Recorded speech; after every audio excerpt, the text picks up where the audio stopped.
Shri Ganeshaya Namaha.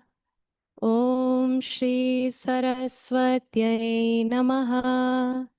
Om Shri Gurubhyo Namaha.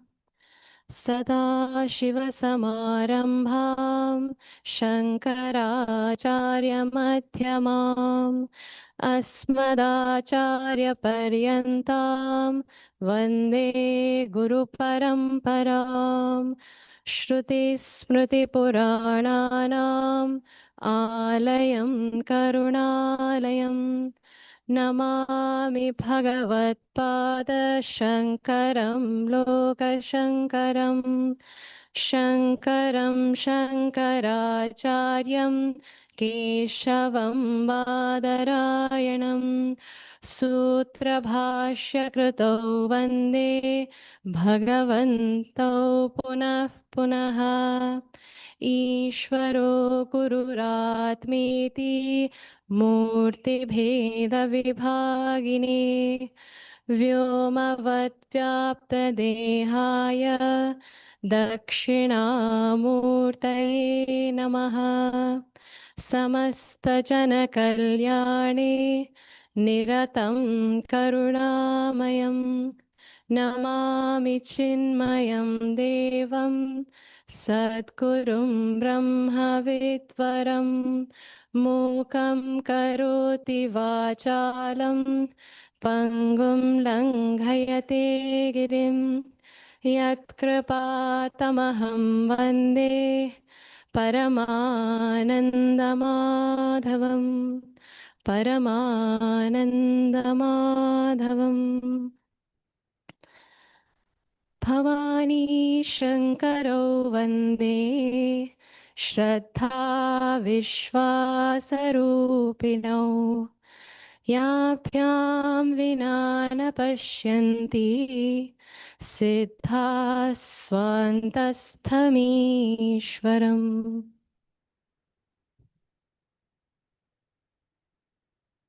Hari Om. Prostrations first to the Guru Parampara, to our Lord Jagadishvara, and to all of you. Hari Om. So today, we're beginning a very beautiful text, Shiva Aparadha Kshamapana Stotram. How many of you have the book or have this in a text form in some way? Okay, great. How many of you have yet to get this book in particular? Okay, we will arrange that after this class so that everybody can get this book. This is a wonderful text. The translation of this title is a stotram, a glorification of the Lord to seek forgiveness for my faults from Lord Shiva. Shiva Aparadha Kshamapana Stotram. But before we start, we should understand what is an aparadha.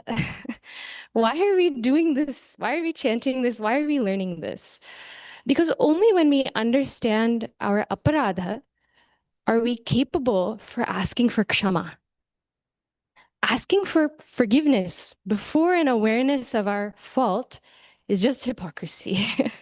It's just empty words. So when we know what our aparadha is, then naturally this repentance will come and we'll want to ask for forgiveness. So what is an aparadha? Someone beautifully said once, when Swamin said in a satsang, that action is the quadrant created between time and space. At any given time and space, we're acting. In a place, in a time, we're acting. And we can act in two ways. Either we're acting within the realm of our duty, or we're acting outside the realm of our duty. There are only two options. And we are only given these two choices. Either we do our responsibilities, either we commit to them, or we don't. At every given second of the day, we have these two options. So we have our duty. And if all goes right, by God's grace, we commit to our duty perfectly. We're doing our duty. But what do? Sometimes, due to our own natural inclinations, we either ayathavat, we don't do the duty exactly how it should be, or we don't do it at all. And on the other side, what is not our duty, we take that up very strongly or we get involved. In other words, there is a sin of omission and a sin of commission. We would have used these words. We are not doing something we should do, and that omission is always paired with a commission, that we are doing something we shouldn't. Again, we only have these two possibilities.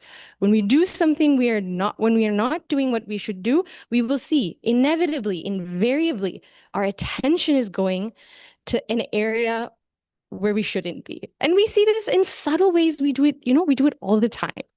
For example, in my generation of young people, I have noticed that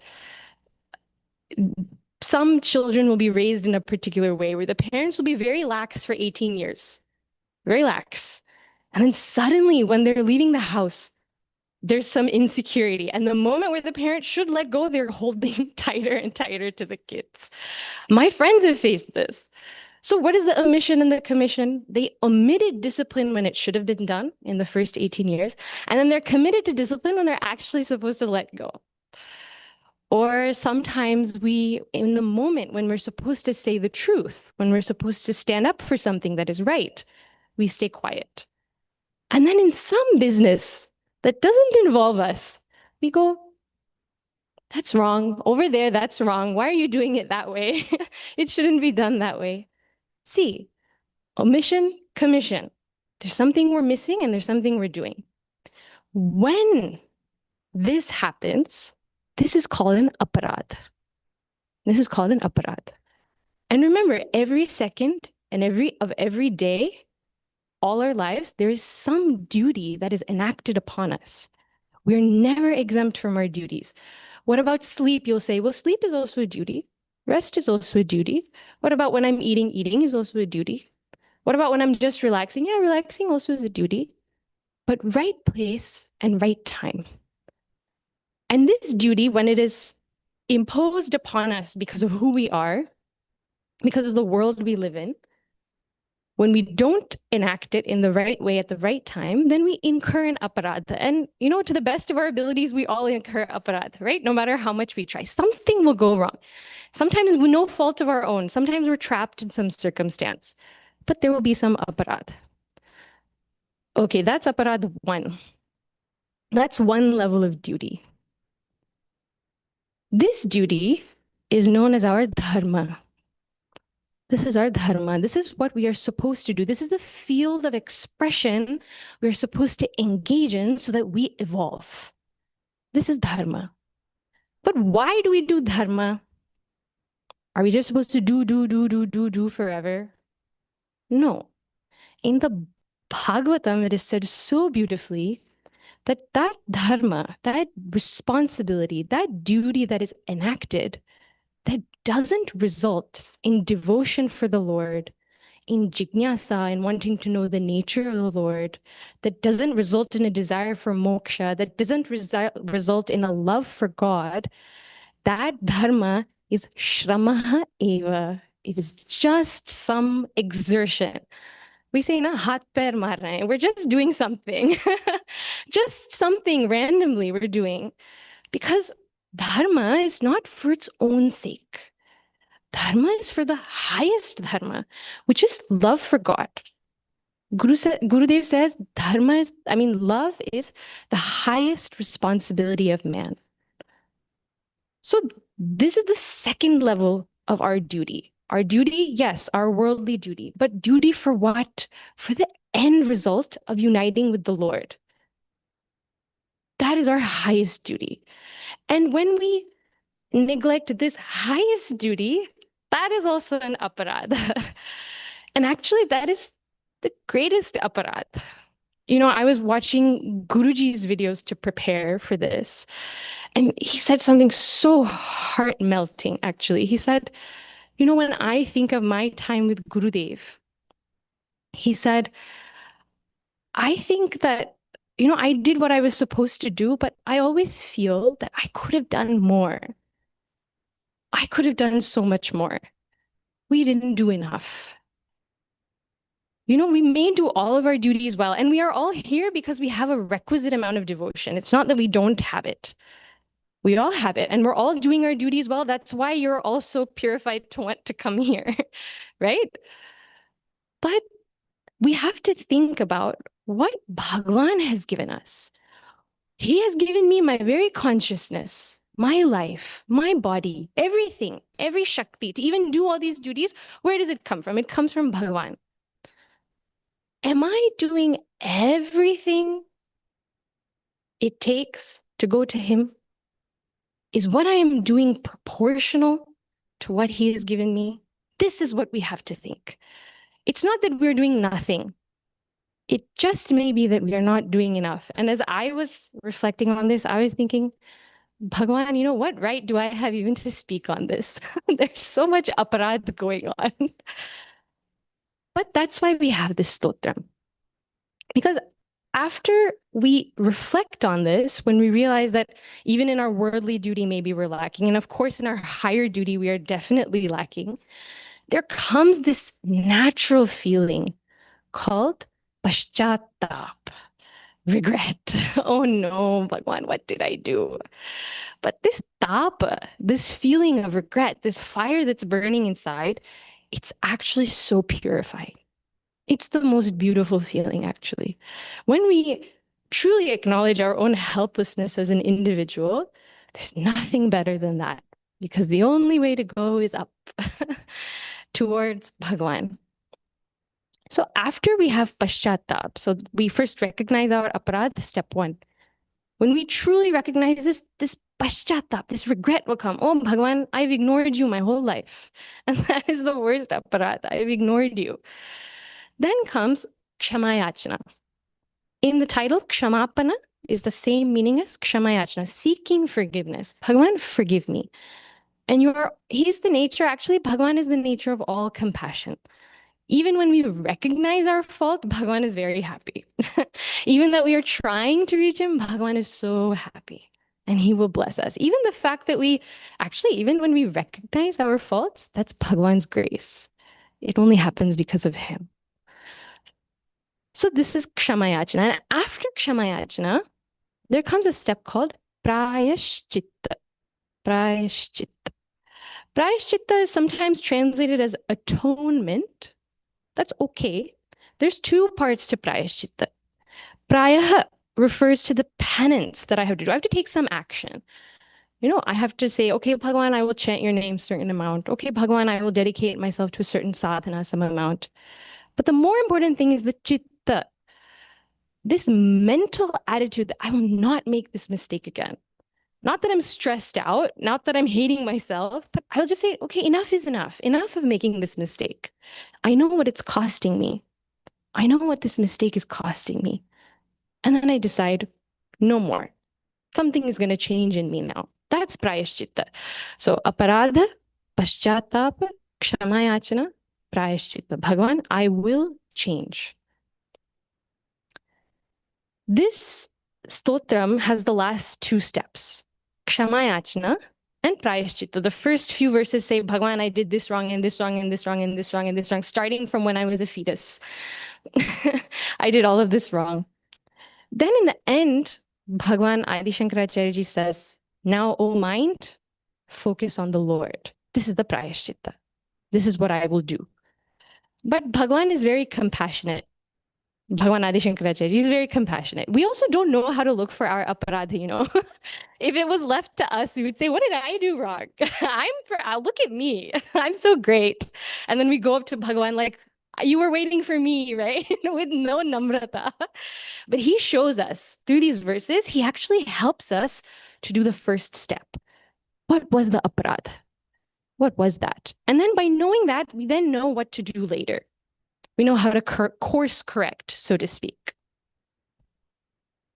we'll get to the verses now, but before that, I just wanted to take one moment to address why I chose this book, why this stotra.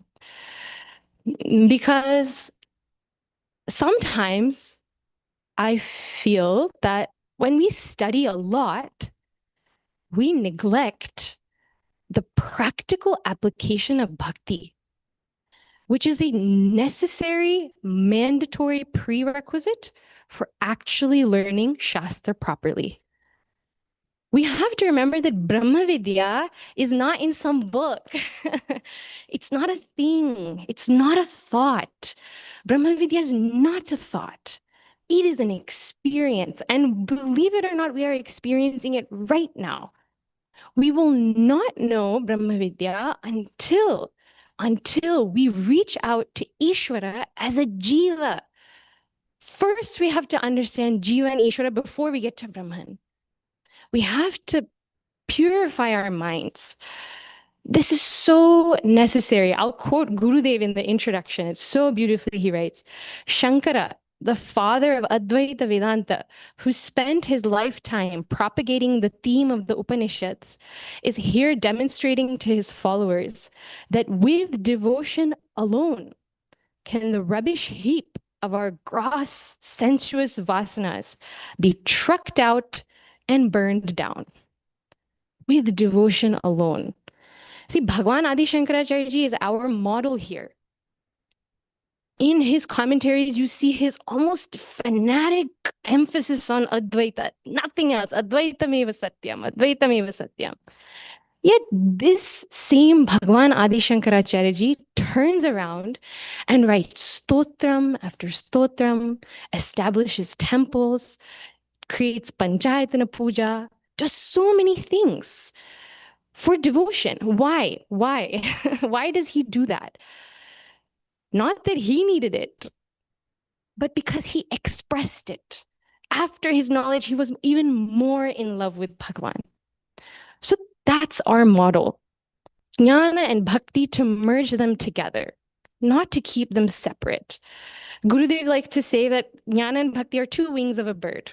If you clip one, the bird cannot fly into the higher realms of contemplation and meditation. Not possible. So this is a wonderful preparatory text for us, almost like, you know how we do all these cleanses these days for our body? This is a mental cleanse. Bhagwan, I'm sorry. I made some mistakes. Forgive me, and I'll do better this time. Time and time again, if we repeat this, our life will change course. We will see that we change.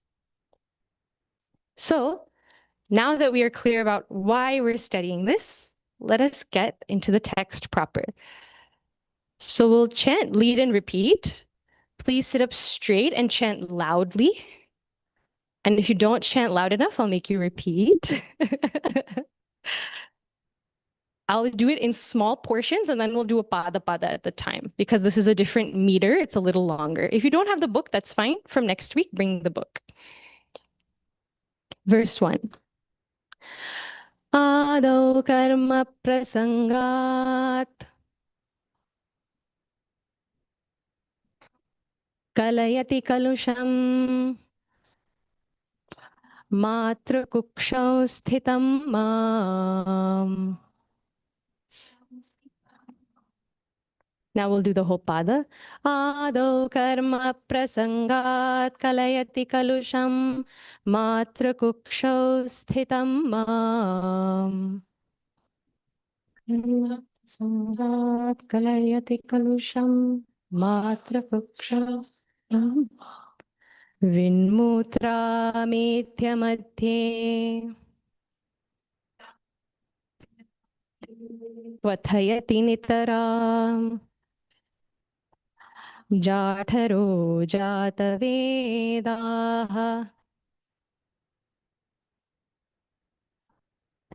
Vinmutra metya madhye Vathayati nitaram Jatharo jatavedaha Mutra metya madhye Vathayati.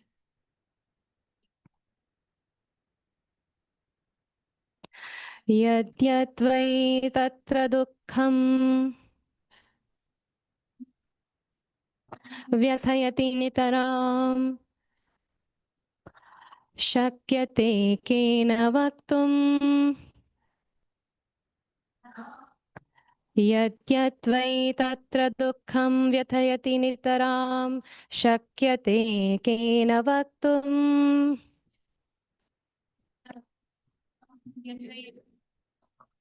शक्यते केन वक्तुम् क्षन्तव्यो मे पराधः शिव शिव शिव भोः क्षन्तव्यो मे पराधः Shiv Shiv श्रीमहादेव Shambho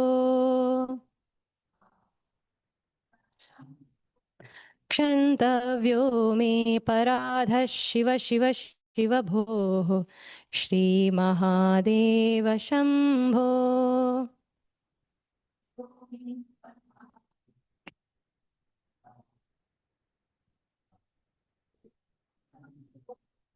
Very good. Together.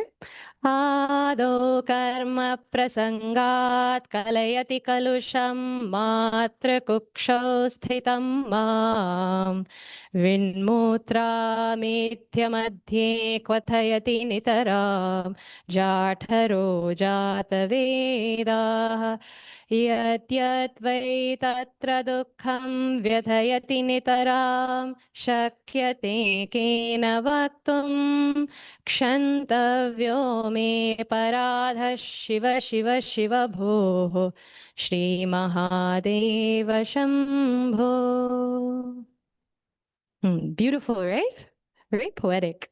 Kshantavyo me paradha. Shiva, Shiva, Shiva, Bho. He's calling out again and again. All of these, Shiva, Shiva, Shiva, Shri Mahadeva, Shambho. These are all sambodhana, vocative case, calling out to Bhagavan repeatedly, repeatedly. This shows that this is not a one-time thing. Don't tell me now we studied, we're done, never again. No, this repetition of the sambodhana indicates this is a repetitive process again and again. And this line is repeated like a refrain at the end of each verse for the first about 11 verses. And what is he saying? Kshantavyo me aparadha. Forgive my aparadha. We discussed what aparadha is. Don't forget, keep that in mind. So where do we start? Where did the aparadha start? Interestingly, the aparadha starts before we are even born. Curiously, and we'll discuss the importance of why it is so early.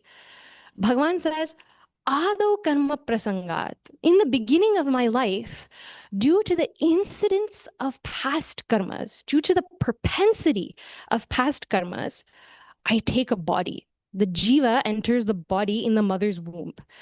And matrakuksho sthitam mam, to me, who is stuck in my mother's womb, kalayati kalusham. I am made to suffer through this filth, through this horrible, unholy material in my mother's womb. I am made to suffer. What is that? Vin, mutra, amedhya madhye. Madhye, in the middle of all this amedhya, this unholy material, this very inauspicious material like vin, mutra, all types of excreta. And not only that, nitaram kvathayati. I am constantly burned. By what? Jatharo jatavedaha.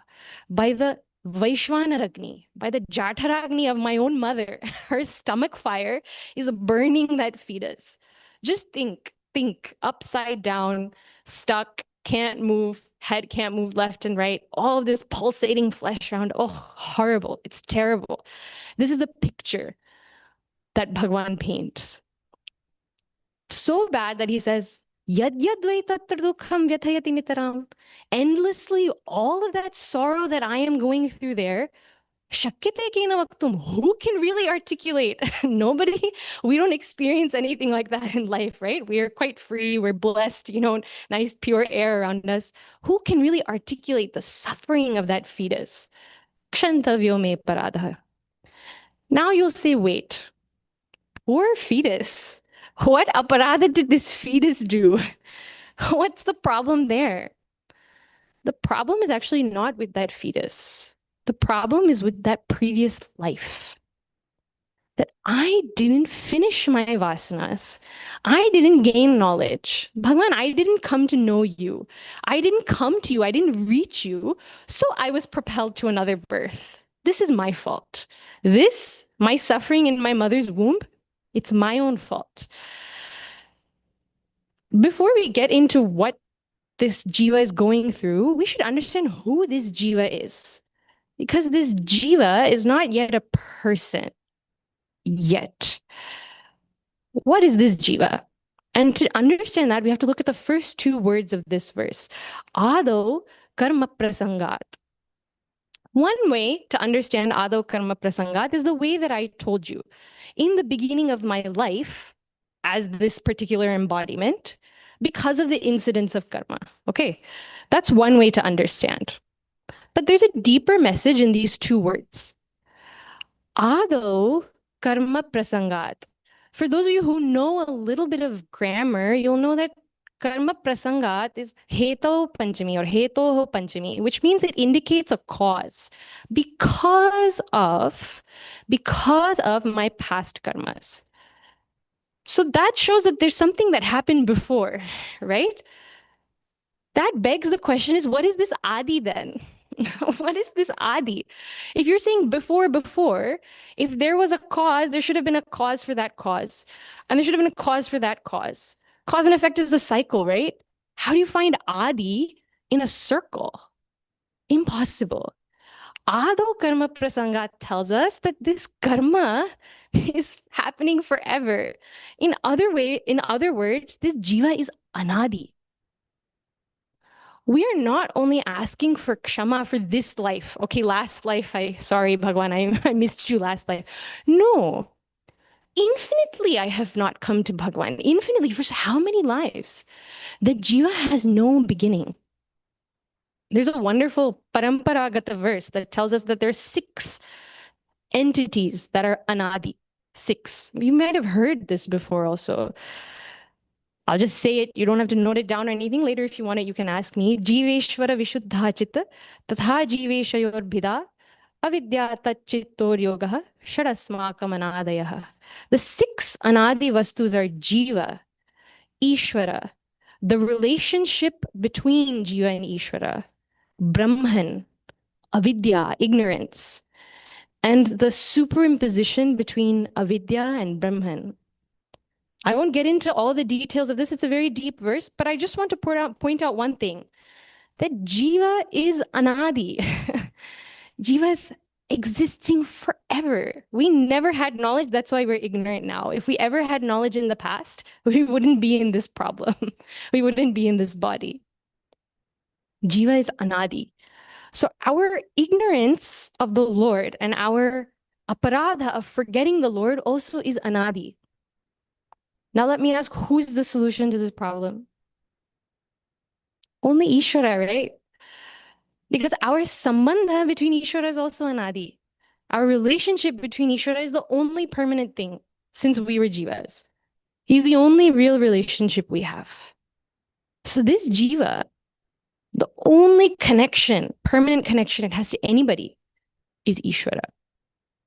And interestingly, we find out in our Puranas that while the jiva is a fetus in the womb, there comes a time in the 7th month when the jiva enters the womb, there's a time when the jiva suddenly, consciousness dawns and it remembers all of its past lives.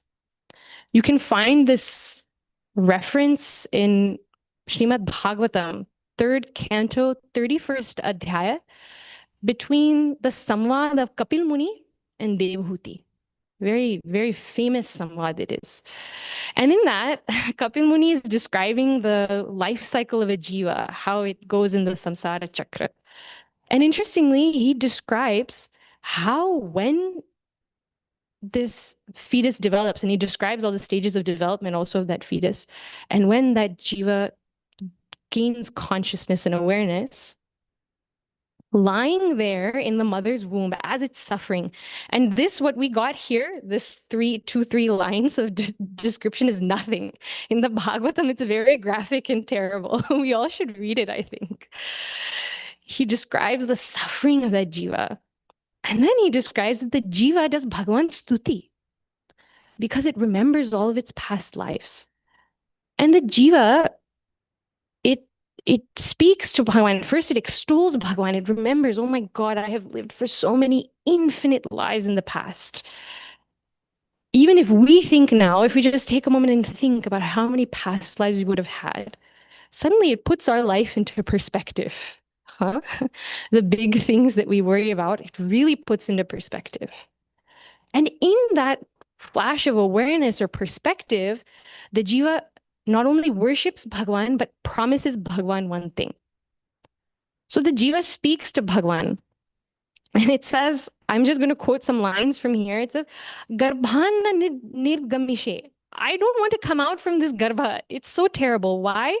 Because you will give me this mithyamati. You will make me ignorant again. And then I'll go in this samsriti chakra. I'll go again from birth to birth, death to death. Here we can remember the very famous Bhaj Govindam verse, Punarapi jananam, punarapi maranam, punarapi jathare, janani jathare shayanam. Again and again we are born, again and again we are dying, again and again we lose the chance to reach Bhagwan. So then what does the jiva promise? The jiva says, Tasmad aham vigata viklava uddharishe atmanam ashu. Quickly, quickly, I will lift myself. I will reach you. And Vishnupadaha, I will be dedicated to your lotus feet. I will not forget you in this life. The jiva promises. In the mother's womb, it promises. This time, I won't forget you. This time, I'll do it right. I'll break this cycle of birth and death. Very interesting. Now we're all thinking, did I make this promise? Surely we would have. And we have to think, are we delivering on this promise? This is the other aparadha. One aparadha is that yes, we didn't do it in all these past, infinite past lives. But we also had a chance in this life. What are we doing about it now? It's okay, you all are doing very well. It's going good. But we have to see how strongly we are committing to it. You may say, nice story. I don't believe all this jiva and this womb and this, whatever. How can it be possible? And that's a valid question. These things are paramparagata. Like, you're not going to see the jiva praying in an ultrasound, It's not visible. Even if you don't believe that the jiva gains consciousness and prays like this, there's a very practical application of this verse. Very practical application. Even if we don't remember our time as a fetus, and even if we don't believe our time as a fetus, we prayed like this, we have all acted like this. How in our life, we all at some point have been trapped like that fetus.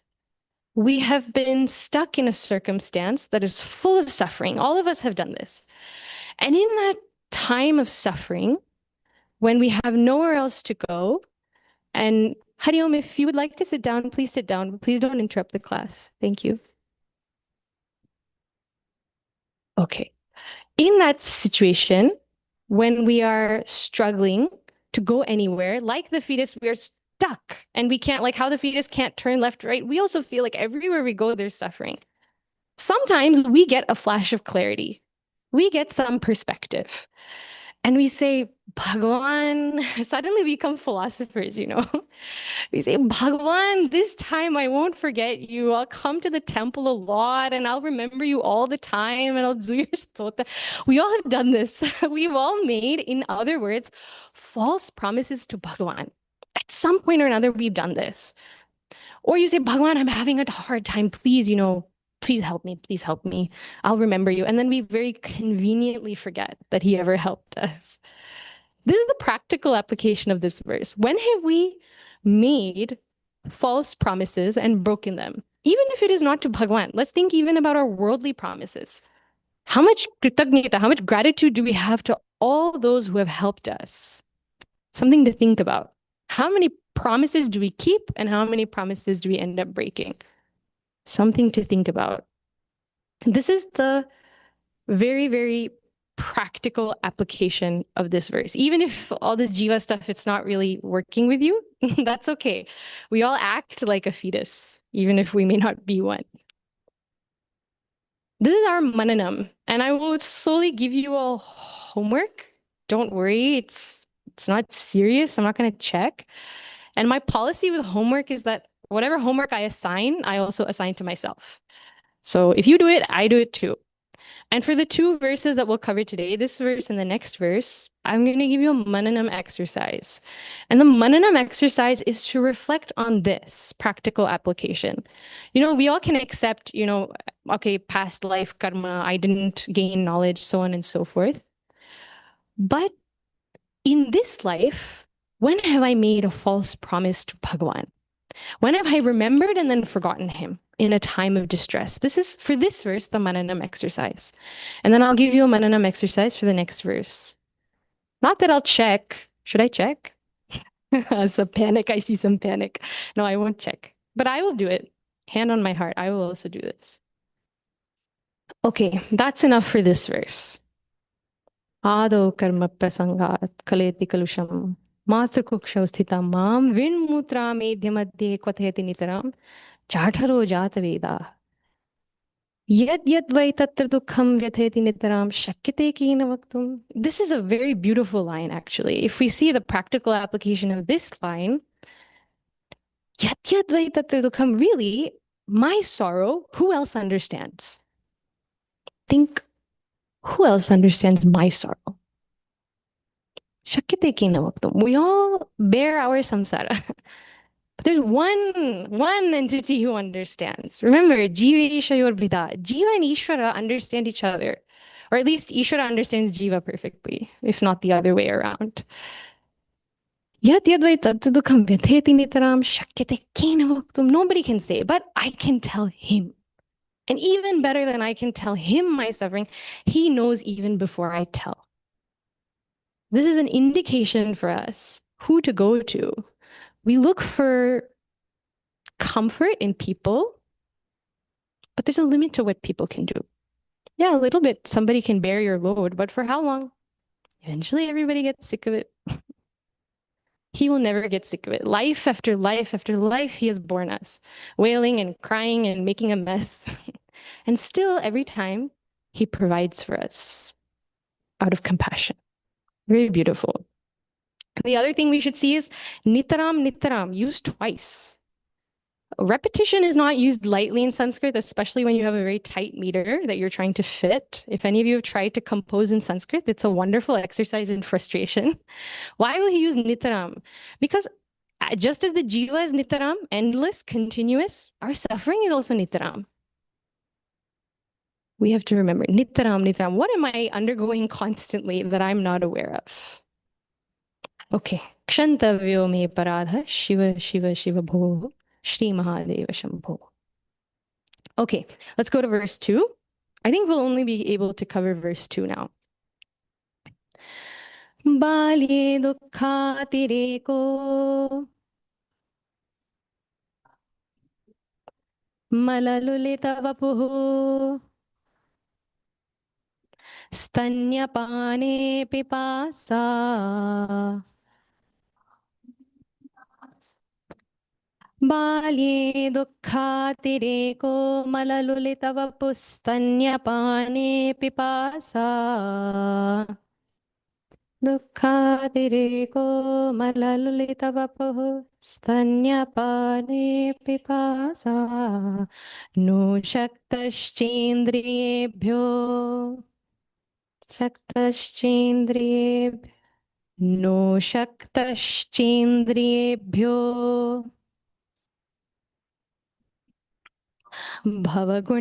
भवगुणजनिता जन्तवो मां तुदन्ति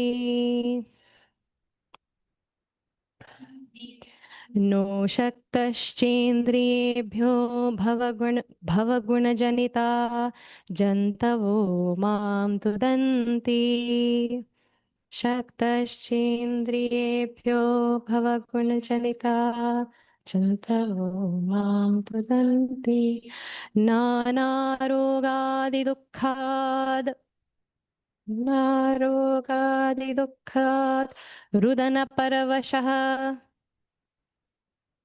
Shankaram nasmarami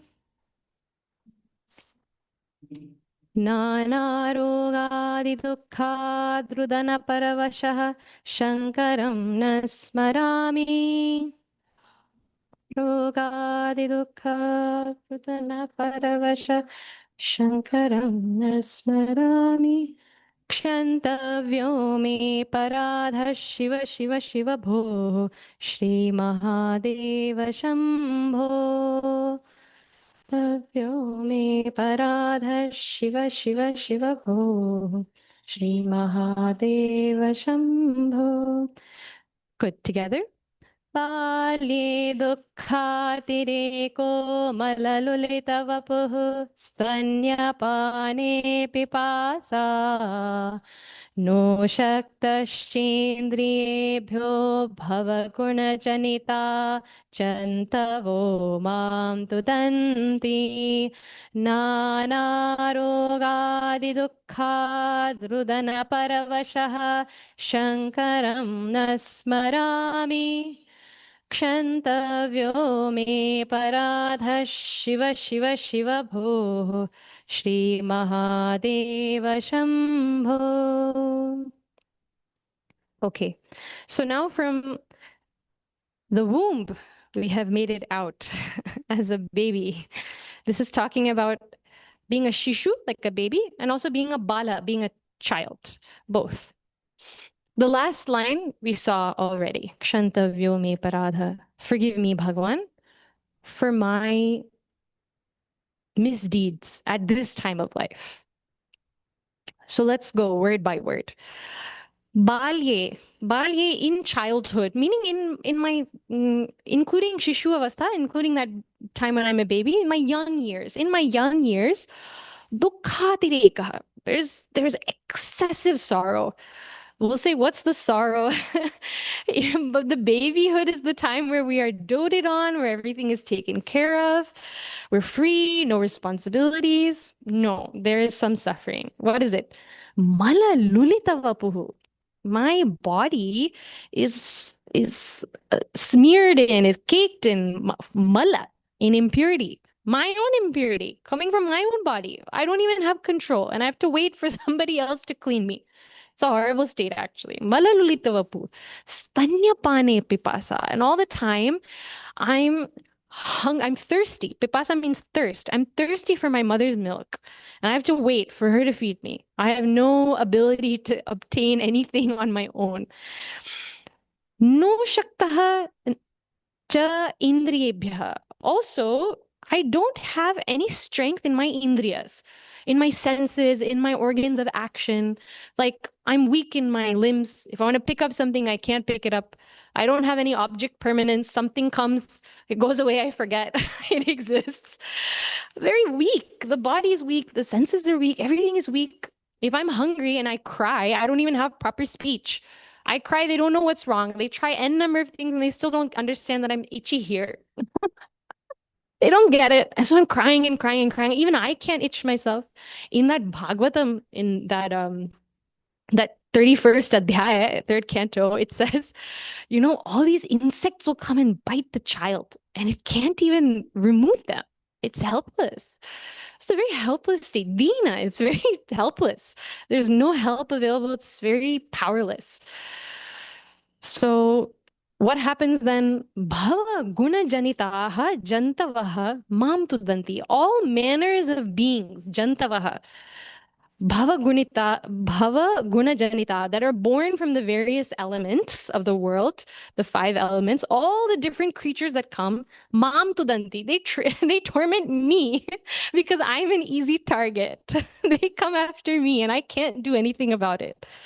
Oh God, horrible. Then Nana rogadi dukkhat. Because of different types of diseases, I am suffering. And then Rudana, I am miserable. Because I am miserable, Paravasha, I'm dependent on other people. Even children, young babies, when they suffer from a fever or anything, it feels very bad, right? They don't know what to do. At least I get a headache, I know to pop an aspirin and it's over in 30 minutes. The child is dependent, the baby is dependent on somebody else to take care of it, not able to do anything on its own. Paravashaha. And because I was paravasha, because I was dependent on people around me, and because I was overwhelmed with all this suffering, Shankaram nasmarami. This is the aparadha. Bhagavan, I didn't remember you. I didn't remember. Shankaram nasmarami. I did not remember. You will say again, this seems pretty harsh. That poor baby. What did the baby do? What's wrong? It can't help itself, right? Again, we have to remember that we're not looking at the baby. We're looking at that jiva. There are two mistakes the jiva made. One mistake is, again, in all the endless chances the jiva got, the jiva did not go to Bhagavan, did not remember Bhagavan. That is already problem number one. The second thing is that in our life, we have seen young children who are very devotional, right? We have seen who are very spiritual, young children. In our in our Vedanta course, there was a little girl who would come to visit Guruji and to visit our Acharya on weekend classes. And she had memorized the whole Bhagavad Gita, and she was so sweet and so smart, and she would sit right up in the front and take notes. She was 8 years old. And all of us, students, we would all look at her and say, we all didn't do enough sadhana. Just to memorize a little bit. I'm struggling so much. This baby got the whole Bhagavad Gita. I have to chant for hours and hours. Look how advanced she is. She was a marvel to us. Really. I would think, wow, my past self, I would think I didn't do enough sadhana. I didn't do enough. Sadhana has to become paripakwa. It has to become ripened. When we do enough sadhana in our past life, Bhagwan promises, you would have remembered from chapter 6 Bhagavad Gita, right where we left off is where we pick up in this life.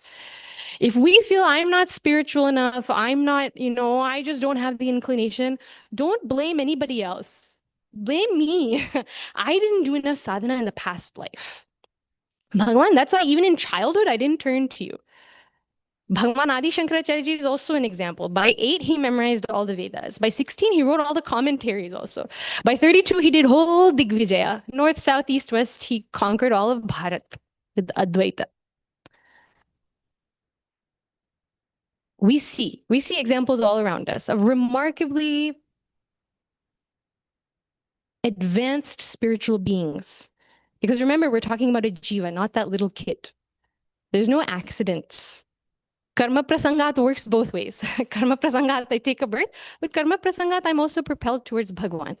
Because that sadhana never leaves us. Bhagwan remembers where we were, and he will put us in the right family to express those vasanas. So that is the second problem of this baby.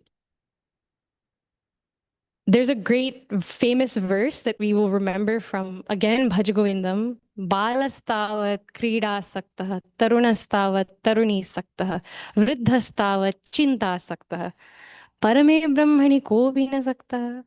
We'll get to vriddha and we'll get to taruna in the next few verses. But balastavat krida saktah, Bhagavan, when I was a child, as long as I was a child, I was attached to play. Parame Brahmani kopi na sakta. Who is attached to that Parabrahman? I didn't develop that jignasa for you. There's a practical point here for all of us that, okay, so what do we do, right? Let's say there's a young child in our life. Then what does this indicate to us? Guruji had a beautiful point in his talk series, which was, if we read this verse, we should understand that even if the child doesn't exhibit naturally some spiritual tendencies, it is the responsibility of the parents to instill that in the child. Either the parents through their devotion or they'll see visiting sannyasi, if a sannyasi comes and is exhibiting devotion, spirituality, it sparks that in the child. And then the child also, whatever is latent inside, it'll come out. So that's our responsibility. So how to do that? Sometimes people think that by telling the child, it'll work. No, Guruji was very clear. He said, if the parents exhibit devotion, meaning if I inculcate devotion in myself, honestly, if I become a spiritual seeker, a sadhak, honestly, then my child, just by looking at me, will follow. This is a very practical lesson. Not, I mean, it doesn't matter what age our children are. All the children who are coming to Balvihar are like our children, right? We should always remember that. It's not by, we cannot put bhakti on them. We have to light bhakti in their heart. And that only comes through following by example. Guruji once somebody came to visit Guruji and I was sitting in satsang. And this Amma, she runs a yoga class. So she has her own studio, but she also does it virtually. And she was describing to Guruji at that time, her daughter was 2.5 years old, very little, just started toddling around. Maybe she was 3. And she said, Guruji, when I do my asanas in the class, she comes next to me and she does whatever she thinks is right. Like she'll mimic me. And Guruji said, that's very good. This is how you teach children. You show them, you don't tell them. Very interesting point. We show children what to do. They do what we do, not what we say. So when we have all of our bright young nachiketas, bright young children who come to us in Balvihar or in our family or wherever we meet them, it is our duty to them to instill devotion in ourselves first. Am I devoted? Am I a spiritual seeker? When I'm sincere, the child will look at that and say, oh, there's something in this whole thing. It's not a sham. See uncle and auntie, see mummy, papa, they love this. And I can speak from personal experience. I don't know what sanskars I had coming in, honestly speaking, but I know that I was blessed with exceptional parents who took their own spiritual path seriously. They didn't honestly care so much what I did. They didn't put so much push on me. But when I saw them studying, when I saw them in the puja room, when I saw them with other sannyasis and their love and their respect and their care, I learned just by watching. And I thought there's something seriously happening in this whole puja, in this whole study. I want that too. The peace I see in my parents, the progress that I saw in them, I saw them change throughout my life. I thought I have to find that. And that is a big reason why I'm here like this today, because of my parents. So this has a very important practical lesson for us that, okay, for us, we can blame ourselves and say, okay, I didn't do enough sadhana. But if a child is behaving badly, don't say you didn't do enough, you didn't do enough sadhana. No, for the children, you have to make sure they get those sanskars of bhakti, of jnana, of everything. Okay. And there's another, so I said mananam exercise for verse 1. Now mananam exercise for verse number 2.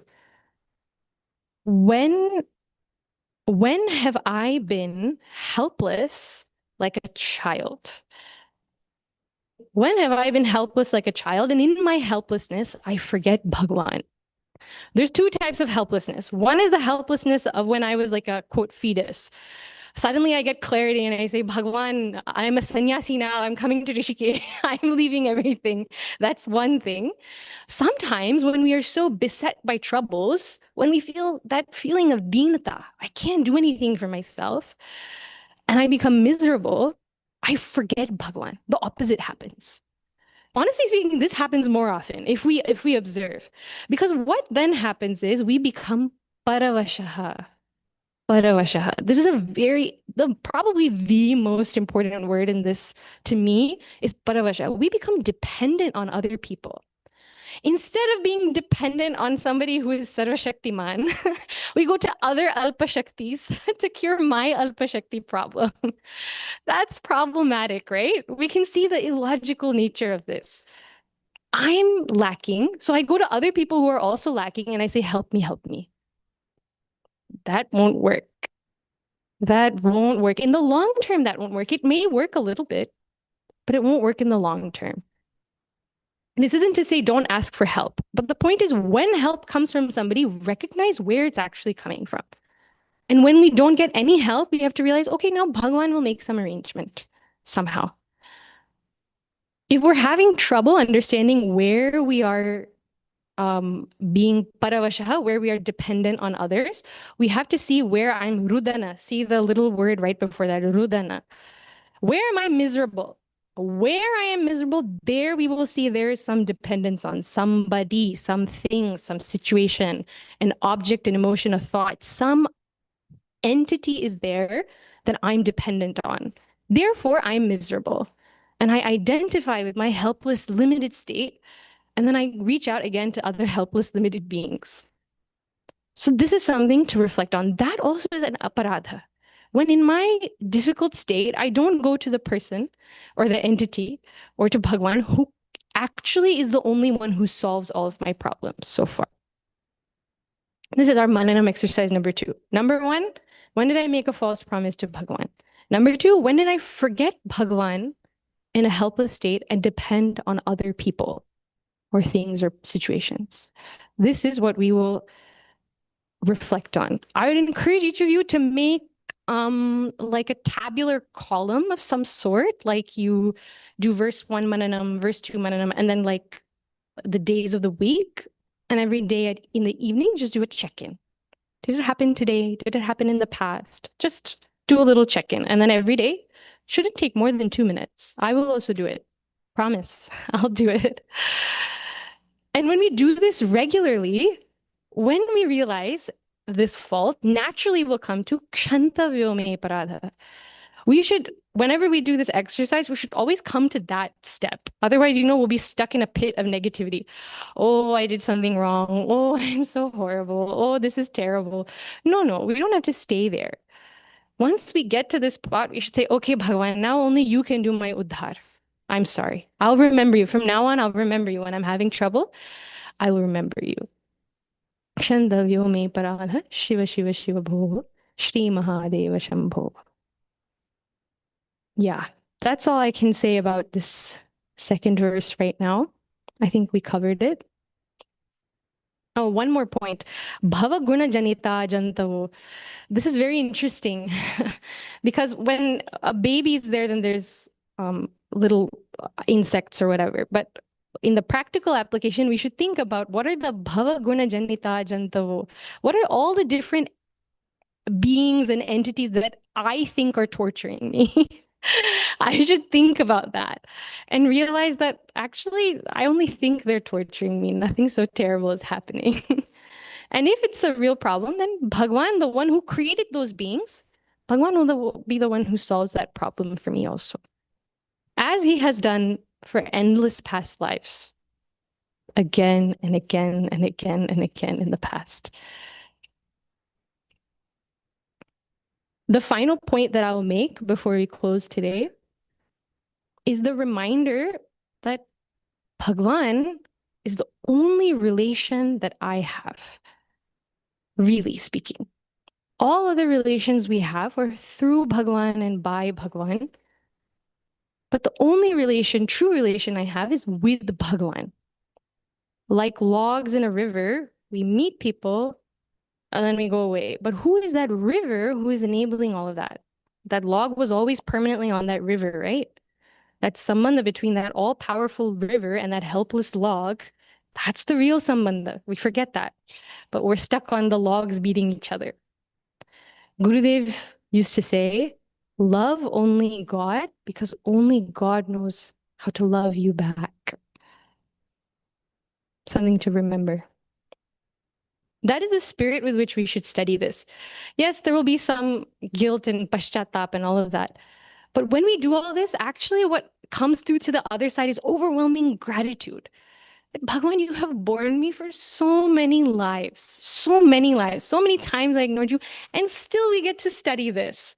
What a blessing, right? What an opportunity. Despite making so many mistakes, so many times we've forgotten him, still he's reminding us. So let us remember that to even study this text is a great blessing. It's a great, great blessing. And it shows Bhagwan's love for us. Actually, he loves us all the most because he's brought us all here. On that note of gratitude, I will conclude my class. Thank you for paying attention so nicely. We'll close with Purnamada.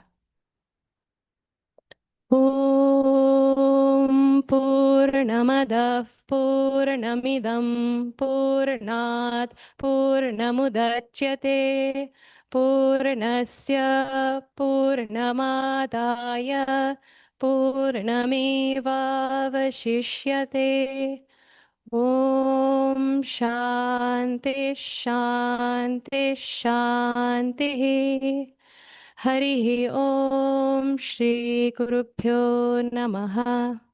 Harihi Om. Hari Om. I will just make some announcements before we go. Thank you all for coming. I didn't expect so many people. It's very nice. Thank you all for coming. I will just request one thing, to please come on time. Please come on. If nothing else we can do, please come on time.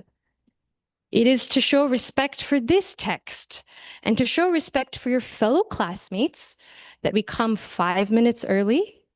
Starting tomorrow, we'll keep chanting this along with some other things to set the tone for the class, to calm our minds.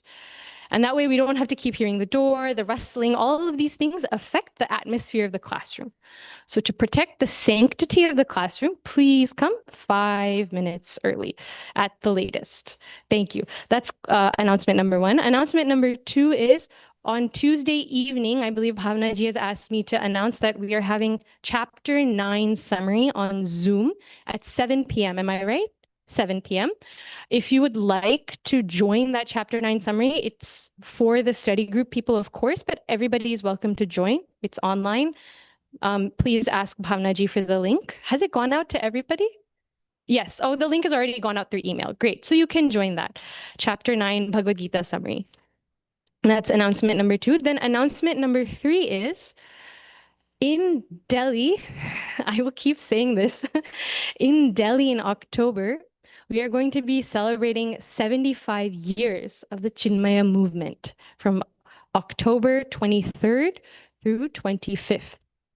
Those of you who are available to come for those 3 days, and hopefully we can plan some post Sammelan travel as well. For those 3 days, we are meeting in Bharat Mandapam in New Delhi, and there will be 3 days of satsang, exhibitions, cultural programs, bhajan sandhyas with Puja Guruji, satsangs with Puja Swami Swarupananji, with every single brahmachari and swami of the mission will be there. Like, I'm required to go.